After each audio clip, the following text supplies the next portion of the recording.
an exclusive XM presentation.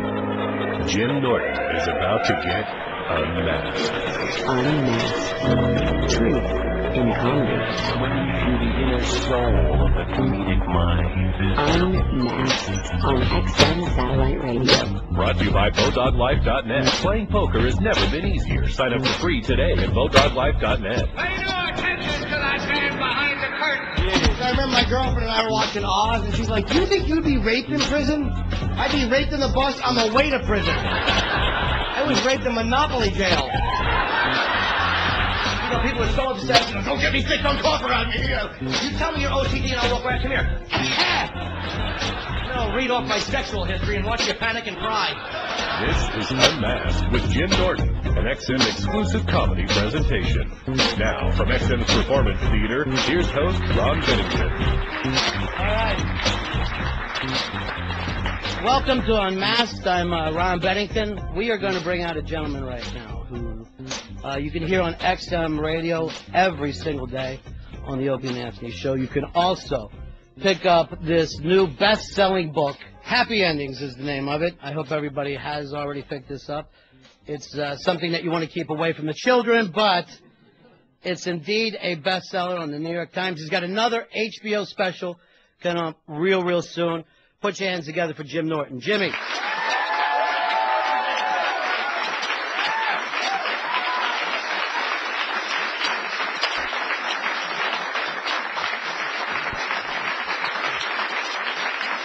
Welcome, buddy. Thank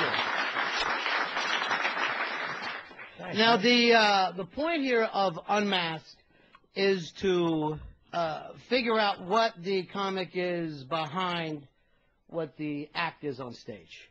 And I cannot imagine that there is a single secret that you have left at this point, because it's your act, it's in the book. Other than the fact that maybe you're with PETA, I would have no idea how you could shock the audience tonight. Yeah, I mean, there's probably not much that they don't know already, just from listening to the show and from watching the act. I mean, it's pretty much mostly true. The stuff that people don't know is the boring stuff. Just like what a fucking emotional boob I am. Right. Me and my girlfriend were watching on Golden Pond, and I'm just weeping like a washwoman. Like that, it's like that type of stuff that people are like, ugh, we didn't want to know that. It's douche chill. Why the complete honesty? When did that start, from the beginning of the stand-up career? Is it something that you got used to talking about?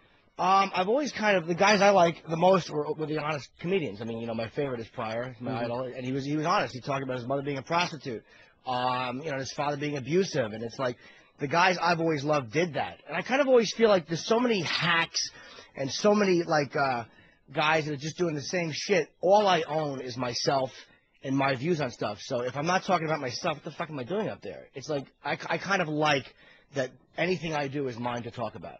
And I'm very lazy, and I really don't feel like, you know, doing observational political shit because it bores me. You know, it's fun for a week, and then it becomes old. So everything, basically, that your main interest is you. Well, yeah, let me rephrase that. Yeah. You know, Ron, when you have this to work with. No, I just feel like I'm always aware of what it is I'm doing, you know, and I just feel like it's fun to tell people, because I always feel good when I relate to somebody. Like when somebody says something that I do, I'm like, fuck, I do that. It makes me feel better. So when I confess things that I confess on stage, whether it's sexual in nature or desires to blow my brains out or whatever it is that everybody has from time to time, I kind of feel like there's something close about that with the audience, because I like hearing that from people. And is that what they come and say to you later? Like, I don't tell people, but I know exactly how you feel. Yeah, I've gotten emails about that, and people do say that. And the sexual stuff, the most, because that's like the most taboo. You know, a lot of people can't talk about it, or they don't want to talk about it because they're married or whatever. But I think a lot of times they like hearing the honesty of that. Well, that's kind of interesting, too, because when you go I know this for a fact. I meet people who listen to XM all the time.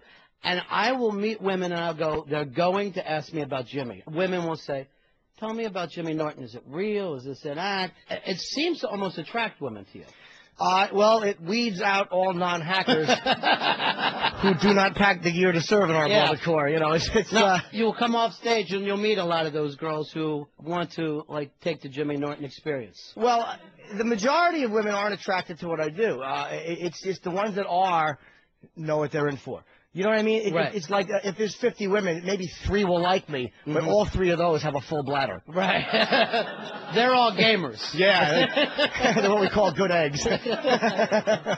And going into this from your book, the sexual addiction stuff, very, very early. Very, very young. 2nd grade, I can remember. This is true, man. I didn't have intercourse till I was 18. The first time I fucked a girl, I was half drunk. I was one of those white black kids before it was fashionable, and I had like on a furry Bell Burgundy Kango. I mean, just an asshole. Really was awful. And I had sex with this girl, Michelle, I was dating. But my sexual behavior started with like, you know, I've talked so many times about Monster Rain, but me and my little buddies blowing each other under a porch in Edison, New Jersey. And I counted 10 sexual partners before I moved to North Brunswick. And I moved to North Brunswick Halloween of 4th grade. So anything that happened in Edison happened before Halloween of 4th grade. I had a brother and sister, 2 friends of mine. One was a year older than the other. And I used to like the smell of piss. And both of them would piss their pants all the time. I don't know what was happening in that household, but neither one of them was properly trained to use a toilet. So I would lay behind the bushes, and I would get either him or his sister to sit on my face so I could smell the piss through their clothing. You know, healthy. But true. And, yeah. You know, I mean, I understand being a little kid playing doctor, but you know. Oh, yeah, no, it was urologist, I guess, for you. I mean, it went in a whole other. I mean, have you ever once thought, I need to talk to somebody about this, or are you worried it'll fuck up the act? Oh, no, I'm in therapy now. Yeah. Oh, yeah, no, I don't. The only thing that I'm afraid of is, and I won't do, is medication. That scares me because I'm afraid of fucking with my mind and all like that, just because, you know, but the sexual addiction, Colin Quinn said something to Nick DiPaolo one time, because to me they're both absolutely brilliant comedians. But he said, Nick, you're so angry, sometimes it blocks your creativity. And, you know, and Colin, like, saying that made me think, like, my sexual stuff will block my creativity because it's an escape. You know what I mean? It's like anything else you do. It's like smoking dope or fucking drinking. I mean, it's just a way to like, zone out and completely, like, just be devoid of any real emotion or feelings. And I think if I put any effort into writing like I did into sexual addiction, I'd be a lot more productive and a lot more in touch with what's going on. So it hurts more than it helps, I think. Because it makes you lean back on top of those sexual addictions, like still, like your curiosity is there too? I mean, that also has a lot to do with your writing, since it's in your mind so much?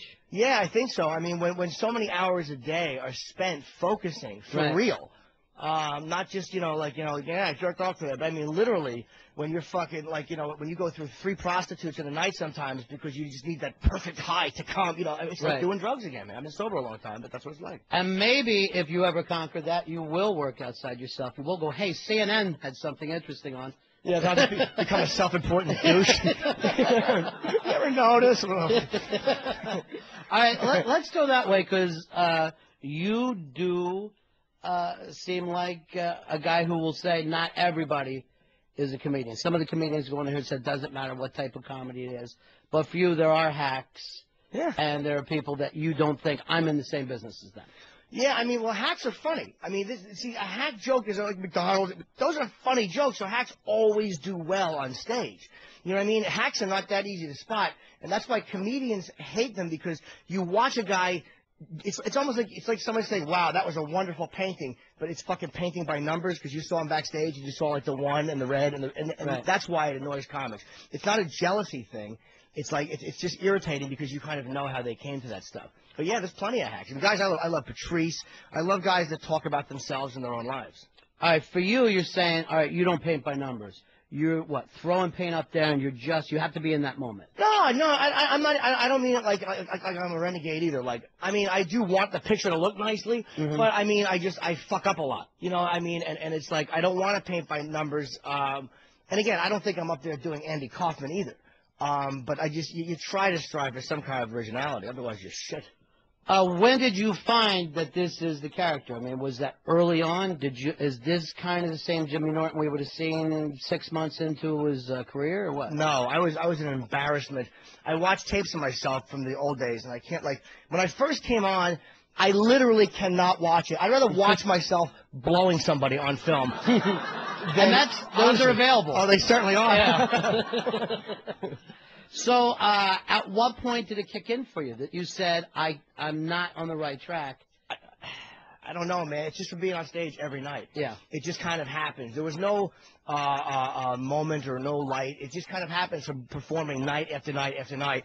And when I'm at the Comedy Cellar every night and you're working with guys like Colin and Nick and Geraldo and really fucking funny guys, it's like if you suck and you're a hack and you're up there, they're going to call you out on it and you're going to get teased relentlessly. You're kind of, by osmosis, forced to do your own thing or you're just going to get called out on it. I watch you do at least 6 or 7 different types of comedy all the time, you know? Well, it's like a guy, like when you do like Leno or something like that, like the way it works for the Tonight Show is they know